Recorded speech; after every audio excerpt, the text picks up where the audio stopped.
안녕하십니까. 현대투자연구소 송조입니다.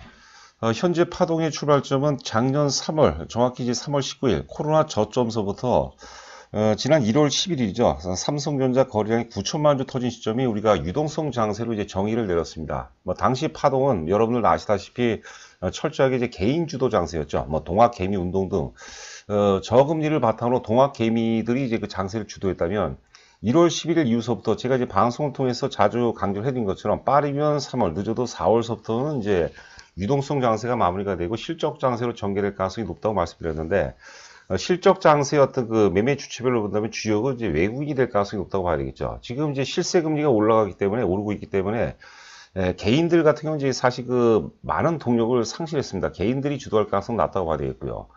제가 그 지난 3월 10일서부터 현재까지 매매 주체별 동향을 보니까 기관들이 한 4조 원 정도로 좀 넘게 순매도를 보였습니다. 그 중에는 이제 그 연기금이 2조 원 넘게 순매도했거든요. 기관하면 사실 그 역시 투신이죠. 투신권은 지금 자금이 없어요. 최근에 자금이 조금 들어온다고 하는데 그거로는 사실 그 장세를 주도할 가능성은 낮다고 봐야 되겠고, 그렇다면 결국은 이제 외국인이죠. 외국인이 작년 1월서부터 현재까지 한국 주식을 대략 한 32조, 코스피 시장 내에서 32조 가까이 순매도를 했기 때문에 이제는 좀 채워 넣어야 되는 그런 시점이 아닌가 생각이 되고 있습니다. 자, 그래서 그런 시그널들이 사실 그 3월 10일 이후서부터 좀 그 제가 방송을 통해서 말씀드린 것처럼 3월 10일 이후서부터 그런 시그널들이 나오기 시작했거든요. 4월서부터는 좀 더 강화될 가능성이 높지 않을까 생각이 되고 있습니다. 이번 시간은 3월 10일, 정확히 따지면 이제 그 3월 10일 이후서부터 외국인 매매 동향과 코스피와의 상관관계를 분석해 보고요.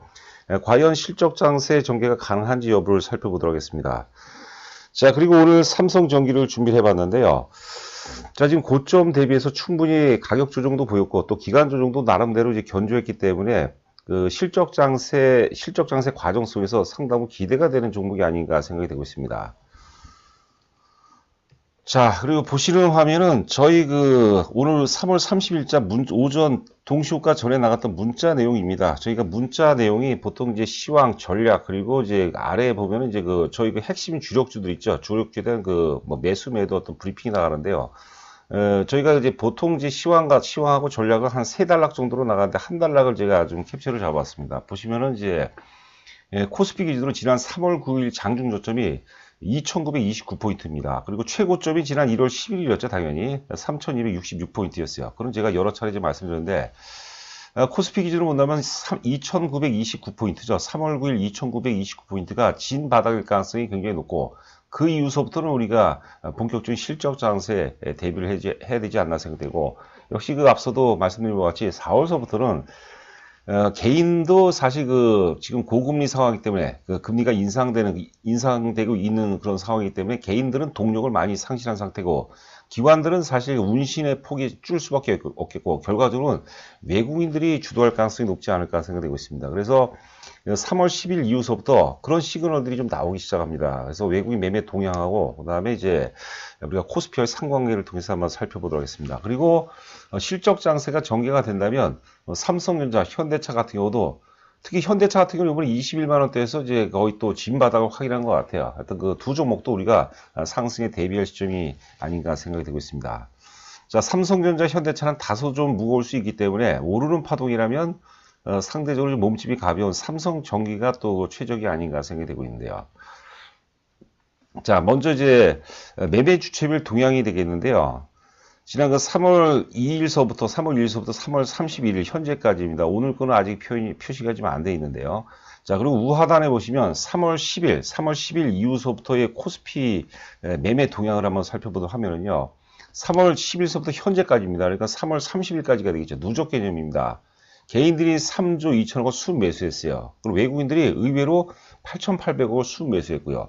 기관은 이제 4조 2천억을 순매도했는데 4조 2천억 중에서 연기금이 2조 2천억을 순매도했습니다. 그러니까 기관은 사실 지금 운신의 폭이 굉장히 작을 수밖에 없는 그런 환경이다. 거기다 연기금마저도 구조적으로 좀 매도를 하는 그런 단계이기 때문에 기관이 시장을 주도할 가능성은 굉장히 낮고, 반복적으로 계속 말씀드리지만 개인들을 기대하시면 안 될 것 같아요. 물론 개인들은 나중에 또 순매수를 하겠지만 지금 이제 국면을 유동성 장세에서 실적 장세로 넘어가는 국면을 사실 개인들이 주도하고 돌파시키기에는 역부족이다 이렇게 생각하시면 될 것 같고, 우리가 뭐 증시 4대주의다 그런 얘기 하시는 분이 있는데 그런 것은 의미가 전혀 없습니다. 여하튼 간에 외국인 주도 장세가 전개될 가능성이 높지 않을까 생각됩니다. 자, 지금 이제 수직선으로 제가 그 빨간색으로 표현을 해놨죠. 보시면은 3월 10일 날 외국인들이 코스피입니다. 코스피 4,800억 정도 순매수했고, 3월 11일 날 외국인들이 많이 매수했어요. 1조 7천억. 그리고 이제 그 다음날 3월 12일 날 이제 4천억 정도를 순매수했습니다. 그리고 중간에 한 4,800억 순매수했고, 그리고 3월 26일 날 2,900억을 순매수했고, 그 다음에 이제 한 490억. 그리고 이제 어제죠. 3월 30일 날 3,400억을 순매수했는데, 이거를 잘 기억하시고 이제 코스피하고 이제 관계를 보시면 될 것 같아요. 그러니까 우리가 외국인들이 무조건 산다고 주가가 오른 게 아니죠. 작년 같은 경우는 개인들이 사게 되면 무조건 뭐 거의 지나고 나서 보니까 개인들이 사면 주가가 올라갔고, 그렇죠? 개인들이 사고 외국인들이 팔고 기관이 파는 과정에서 사면 무조건 올라오고, 개인들이 또 사면은, 그리고 개인들이 팔면 또 빠지고 그런 장세였는데, 지금 3월 10일 이후서부터 보니까 외국인들이 주식을 사면 거의 올랐어요. 또 외국인들이 팔면 또 주가가 또 빠질 수밖에 없고요. 근데 점차적으로 이제 외국인의 어떤 입지가 넓어지고 외국인들이 순매수로 전환할 수 있는 굉장히 좋은 환경이라고 보는 거죠. 이것도 얘기하려면 얘기가 상당히 또 길어집니다. 여하튼 간에 지금 선진국 증시가 많이 올랐어요. 지금 백신이 공급되기 시작되면서 사실 그 주식시장 내에서도 위험 시장이 있고 안전 시장이 있겠죠. 그래서 미국이라든가 뭐 독일 이런 데는 이제 그 안전 시장이라고 보면은 지금 이제 백신이 출시가 되면서 증권 시장 내에서도 위험 자산 선호 현상이 이제 두드러집니다. 그러면 이제 그 선진국 증시를 팔고, 쉽게 얘기하면 이제 테슬라라든가 애플, 뭐 아마존 이런 것들을 팔아서 한국에 있는 지금 이머징 마켓에 소속되어 있는 한국 주식의 비중을 높일 가능성이 굉장히 높다고 보는 거죠. 자, 하여튼 그 3월 10일서부터 한번 살펴보겠고, 그 다음에 3월 26일 한번 살펴보시기 바랍니다. 이제 코스피를 좀 짧게 좀 축소를 해봤어요. 보시면은 이제 3월 10일 전이죠. 3월 9일이 지수가 2,929포인트입니다. 지수 최저점. 여기를 우리가 뭐 진바닥, 가바닥 얘기하는데 진바닥이라고 부르는 거죠. 진바닥이라고. 그래서 10일과 11일, 12일, 이게 3일에 걸쳐서 외국인들이 2조 6천억을 순매수했어요. 10일 같은 경우는 지금 좀 밀렸어요. 그런데 이제 11일 날 주가가 좀 많이 올랐고, 그 다음에 11일 날 많이 올랐고, 11일하고 12일 사이에 갭이 발생돼. 이 갭이 굉장히 중요한 거죠. 이게 우리가 흔히 얘기하는 돌파갭 혹은 이제 급진갭, 뭐 정확히 그런 건 아니지만 그런 어떤 그 분위기가 많이 나오는 거죠.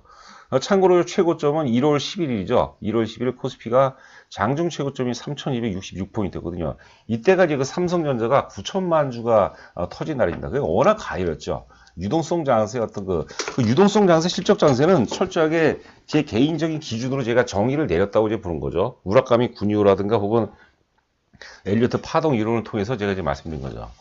자, 그리고 이제 그 3월 26일이죠. 3월 26일 날 외국인들이 또 6,870억을 순매수했어요. 3일 연속 순매수라고 했죠. 3일 동안 3월 26일, 27일 현재까지 지금 6,870억을 순매수했는데, 이것도 굉장히 좋은 자리.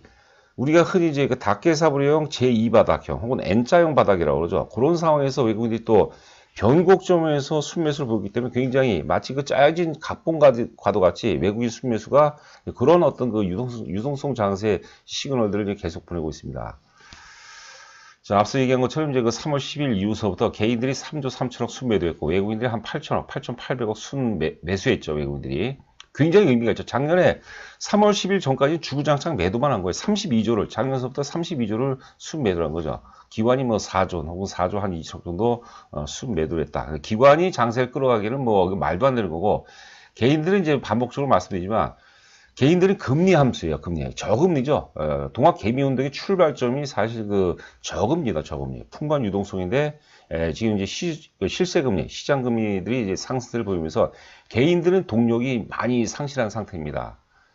자, 뭐 일각에서는 지금 그 개인 큰 손 중심으로 부동산을 팔아서 증권시장이 들어온다고 하는데, 그런 징후들이 또 많이 나타나고 있어요. 자, 이제 그 삼성전기를 한번 살펴보도록 하겠습니다. 자, 위에가 이제 삼성전자가 되어 있고, 아래가 이제 삼성전기인데, 제가 예전에 삼성전기를 우리가 사실 추천을 하고 저희 그 회원분들 많이 샀어요. 많이 사고 또 제가 유튜브에서도 많이 추천해서 굉장히 또 수익이 많이 난 종목입니다. 삼성전기는 제가 굉장히 또 잘 맞추는 것 같아요.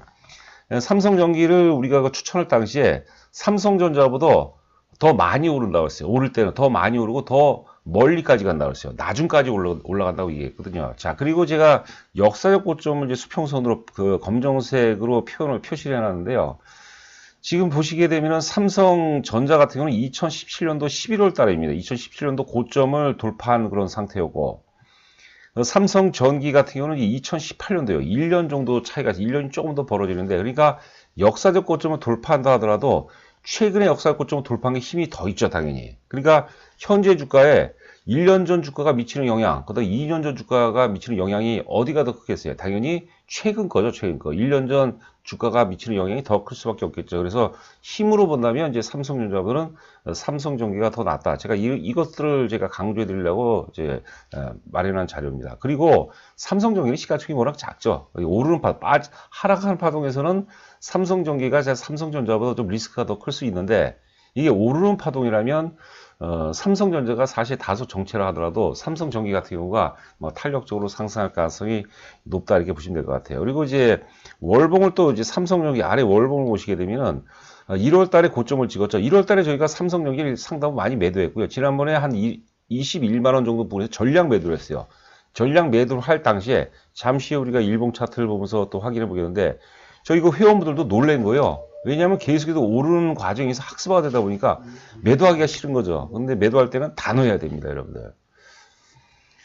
자, 삼성전기는 지금 이제 1월 달 고점 이후에 2월하고 3월 달에 3월 달에 음봉이 두 개가 나왔고, 그 다음에 3월 달에 이제 밑에 꼬리를 다는 이제 음봉이 나왔는데 굉장히 좋은 모습이에요. 보통 이제 우리 역사적 고점을 돌파하면서 계속해서 상승 파동이 이어지는 종목 보면은요, 월봉상 이제 상승세가 이어지다 조정받을 때 보통 2개월 조정받고요. 3개월째 상승해서 상승 전환되는 경우가 많아요. 그래서 제가 예전에 이제 실적 장세가 빠르면 3월, 늦어도 4월이라고 했죠. 빠르면 3월이라는 것은 이제 가능성이 그만큼 4월일 가능성이 높다고 얘기한 건데, 그게 이제 그런 내용입니다. 그러니까 1월 달에 고점을 찍었기 때문에 음봉이 월봉상 보면은 2월하고 3월 같은 경우는 이제 음봉 가능성이 있겠고, 4월 같은 경우가 이제 양봉 가능성이 없다고 그런 거죠. 그러니까 굉장히 강한 장이라면 사실 3월 달에도 오를 수 있었는데, 지금 이제 뭐 적당히 예측한 대로 4월 달서부터 이제 실적 장세 가능성이 뭐 높아지고 있지 않나 생각되고 있습니다.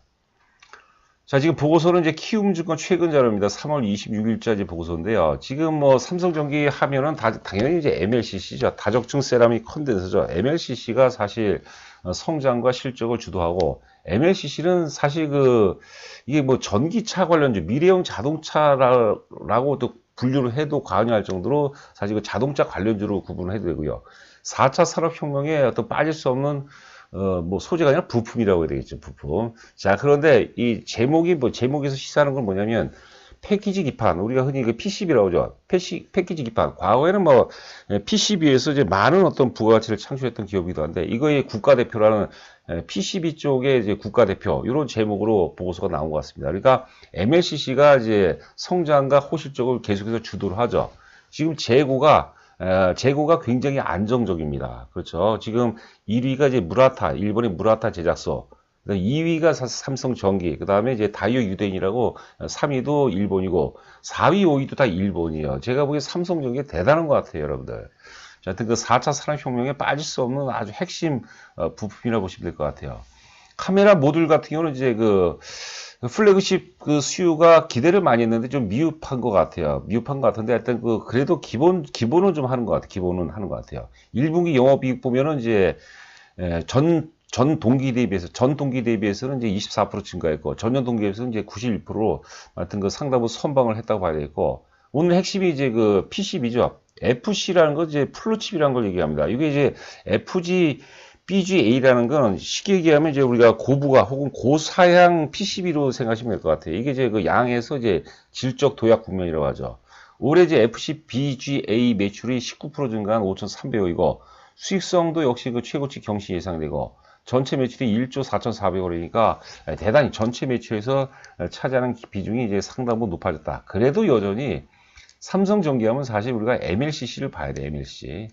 그러니까 우리가 자동차 같은 경우도 완성차, 그리고 이제 배터리 같은 경우도 이제 완성품보다는 소재나 부품을 제공하는 업체가 경쟁력이 훨씬 좋습니다. 특히 소재가 엄격히 따지면 소재가 가장 좋고, 그 다음에 부품, 마지막에 이제 장비죠. 장비는 사실 이익이 좀 떨어지는 경우가 좀 많습니다. 장비 같은 경우는 사이클을 잘 맞춰야 돼, 사이클을. 소재나 부품 같은 경우는 경쟁력 있는 소재 부품사 같은 경우는 사실 이래서 자동차 뭐 소재다 부품이다 하면은 그러면 현대차 혹은 기아차에도 판매할 수 있고 또 독일에도 팔아먹을 수 있고 미국이라든가 일본에도 또 판매할 수 있는 거죠. 그런 것들이 굉장히 이익이 뛰어나다 이렇게 보시면 될 것 같습니다. 영업이익 기준 보도록 할까요? 2019년도에 이제 7,400억에서 작년 같은 경우 이제 8,200억, 올해 이제 드디어 1조를 돌파하고 1조 1,600억이니까 대단히 선방하는 것 같아요. 굉장히 안정적이죠. 여하튼 간에 세 가지 사업부가 있겠죠. MLCC, 그 다음에 카메라 모듈, 그 다음에 PCB죠. 회로기판. 그다음 최적의 어떤 포트폴리오를 갖춘 그런 어떤 기업 중에 하나가 아닌가 생각이 되고 있습니다. 그리고 뭐 핵심 논리는 뭐 앞서도 얘기한 것처럼 삼성전자, 현대차가 오르는 파동이라면 몸집이 가벼운, 그러니까 수익 차원에서 접근합니다. 그리고 아주 또 몸집이 적은 것만 아니죠. 우리 개인 투자 입장에서 충분히 우리가 접근해볼 만한 종목이라고 볼 수 있을 텐데요.